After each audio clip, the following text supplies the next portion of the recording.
Exercice 16, page 132, un exercice sur le pain au levain de San Francisco, qui est une des spécialités culinaires de la ville de San Francisco aux États-Unis.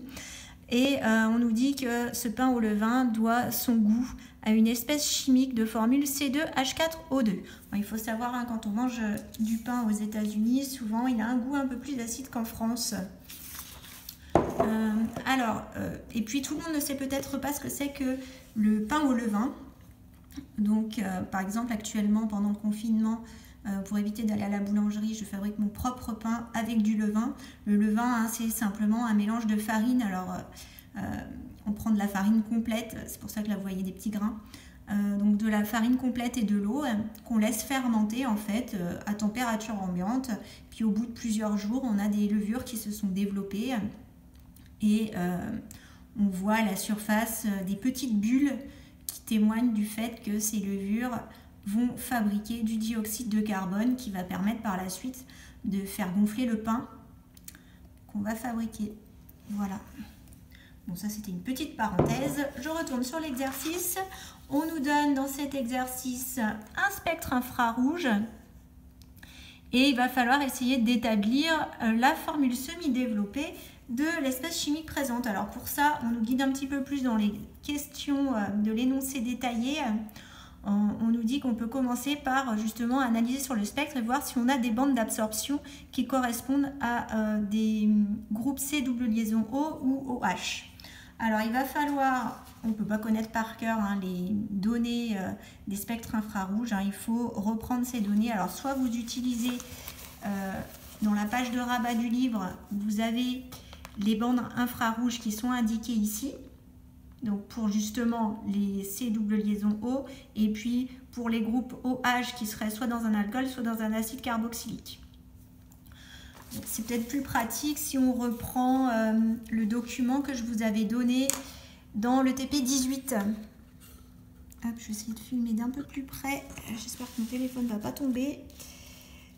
Donc, voilà, si je peux remonter un peu.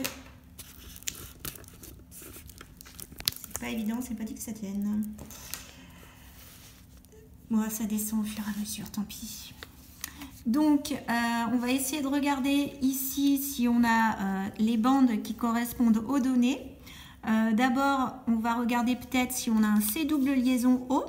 C double liaison O, c'est autour de 1700-1760. On est censé avoir une bande forte et fine. Donc, on va regarder. Et ici, effectivement, il y a une bande forte hein, puisqu'elle est presque jusqu'en bas, et fine. Hein, vous voyez qu'elle n'est pas très large.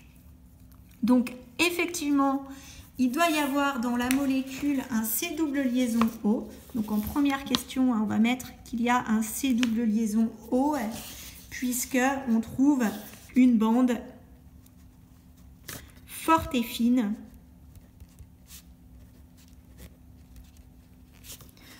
avec un nombre d'ondes autour de 1700 cm-1. Donc ça, c'est la première chose. Ensuite, regardons si on a des groupes OH. Alors, les groupes OH, deux possibilités. Soit on va se retrouver avec une bande forte et large autour de 3200-3400 cm-1, ou alors une bande forte et très large, donc un peu plus large, et autour de 2600-3200 cm-1. Alors, ici, ça va correspondre à cette bande-là. Et donc, on voit bien hein, qu'on est autour, justement, de 2600 et 3200 cm-1 avec une bande très large. Donc, il s'agirait plutôt d'un groupe OH, d'un acide carboxylique. Donc, on va noter ça. On a un groupe OH d'un acide carboxylique.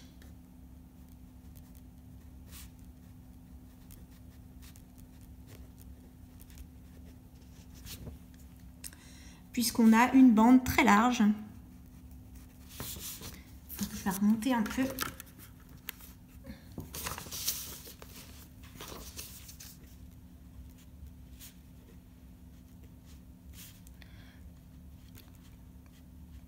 autour de 2600 à 3200 cm-1 comme nombre d'ondes.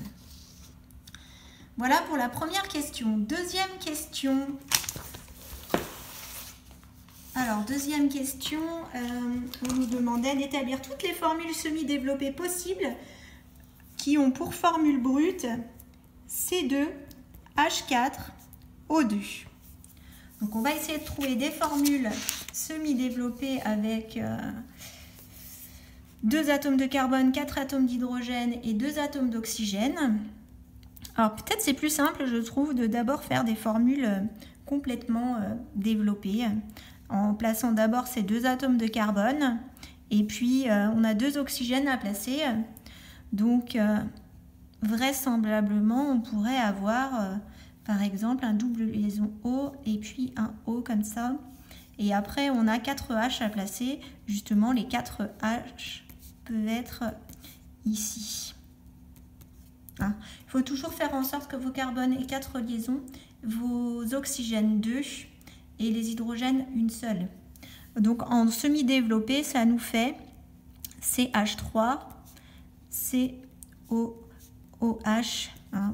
La différence entre formule développée, on dessine toutes les liaisons. Semi-développé, on n'écrit pas les liaisons avec les atomes d'hydrogène. Donc ça, c'est un premier exemple. Ensuite, on pourrait s'imaginer par exemple une molécule où le C double liaison O et le groupe OH ne sont pas sur le même carbone. Donc ça pourrait donner par exemple, si je laisse le double liaison O ici, je pourrais mettre le OH ici. Et donc il me reste les hydrogènes à placer.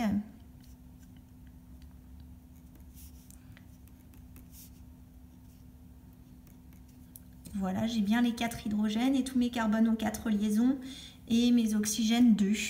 Donc en semi-développé, vous voyez que ça me fait CH2, OH, CH, pardon, O. Donc ça me ferait ça. Donc pour l'instant, j'ai ça et ça comme formule semi-développée. Ensuite, il y a une autre solution qui serait de mettre une double liaison entre mes atomes de carbone. Peut-être que vous n'y avez pas pensé à celle-ci. Et donc, on pourrait avoir un groupe OH et puis un autre groupe OH sur l'autre carbone. Et puis, là, ils ont déjà 3 liaisons. Je vais en faire une 4e en dessinant un H. Donc, je pourrais avoir ça comme formule. Vous voyez qu'on a bien les 2 oxygènes et les 4 H et les 2 carbones, donc ça correspond à la formule brute. En semi-développé, ça nous fait CH, double liaison, CH et puis des OH dessus. Voilà la formule semi-développée. Ensuite, question 3, on déduire la formule semi-développée de E. Alors, on a dit juste avant qu'on était censé avoir un C double liaison O et un OH qui correspond à un acide carboxylique. Donc, forcément, il faut que notre molécule soit un acide carboxylique. Donc, E est un acide carboxylique.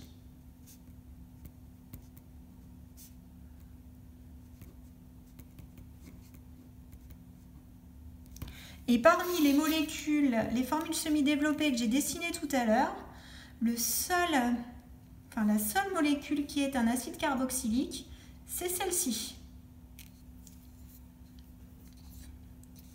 Donc, il s'agit de CH3COOH. Voilà la molécule qui est donc responsable du goût du pain au levain de San Francisco. Alors, je vous laisse juste quelques instants essayer de réfléchir au nom de cette molécule. Vous mettez pause et je vous mets la réponse juste après. Allez, essayez de chercher le nom de la molécule. Alors, comme nom, vous avez sans doute trouvé la chaîne carbonée la plus longue. Elle a seulement 2 carbones. Donc, on va avoir la racine éthane. Et il s'agit comme type de molécule d'un acide carboxylique. Donc, le nom, c'est acide éthanoïque.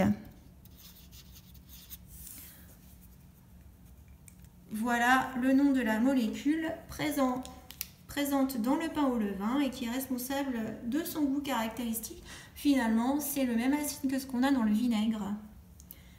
Voilà, j'espère que cette correction vous a permis de comprendre comment utiliser les spectres infrarouges.